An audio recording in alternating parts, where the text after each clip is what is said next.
Isang pinagpalang hapon po sa atin mga sirs and ma'am. Sa Diyos ang kapurihan mapagkailanpaman. Basahin natin ang kanyang salita sa aklat ni Pablo sa Philippians chapter 2 verse 1 to 5. At ito ang kanyang sabi. Kaya nga sapagkat mayroong kasiglahan ang buhay kay Kristo, mayroong kaaliwan ng pag-ibig, mayroong pakikisa ng Espiritu Santo, at mayroong kagandang loob at malasakit para sa isa't isa. Lubusin ninyo ang aking kagalakan. Magkaroon kayo ng iisang kaisipan. Mabuklod kayo sa isang pag-ibig at magkaisa kayo sa puso't diwa.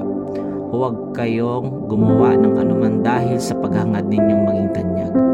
Sa halip, bilang tanda ng pagpapakumbaba, ituring ninyong higit ang iba kaysa inyong mga sarili. Pagmalasakitan ninyo ang kapakanan ng iba at hindi lamang ang sa inyong sarili. Naway magkaroon kayo ng kaisipan na tulad ng kay Kristo Jesus. Maraming salamat mga sirs and ma'am. Muli po, pagpalain po ang bawat isa ng ating Panginoon at sa gabay ng banal na Espiritu. God bless us